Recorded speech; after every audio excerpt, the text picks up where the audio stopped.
પપ્પા દેખો લાઈટ પંખો બંને ચાલુ છે અને મમ્મી આપણને લડ્યા કરે છે. આજે આપણે એને લડીએ. વાહ દિશા, અમારાથી લાઈટ પંખા ચાલુ રહી જાય તો અહીંયા ઘોઘરે બચકું પડે નહીં બેટા? અને હવે તારથી ચાલુ રહી ગયા છે તો હવે અમે તારા ઘોઘરે બચકું ભરીએ. તો એમાં કઈ નવાઈ નહીં મારી દીધી. પહેલી વાર મારાથી એવું બન્યું છે કે લાઈટ પંખા ચાલુ રહી ગયા છે. બરાબર જયું? તોય હું સ્વીકારું છું અને મને જે સજા આપવી હોય તે આપી દો. બસ તમે બેવ જણ. આપણે બેટા એક કામ કર્યું, મમ્મીને આપીએ સજા. આપણે એના જેવું માંસાહારી નહીં થવું, ઘોઘરે બચકું નહીં ભરવું, પણ બીજી સજા આપીએ. બરાબર? ચલ બેટા, ચલ ચલ ફટફટ લોક ના આપો બીજા. ખુરશી હટે, ચલ ખુરશી હટે બધું મારે.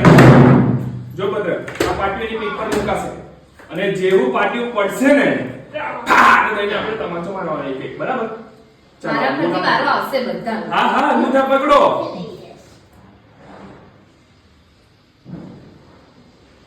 જો હા, અલ્તીના જો પડ્યો. ચાલ ઊભી થા. ચાલ ચાલ ભદ્ર, રેડી થઈ જા. ચાલ બેટા. જો ભદ્ર, હવે પાટિયું પડ્યું છે તારે દોન મારવાની પહેલા. હા, બીજો મેં. ચાલ હવે મારી હાટી જા.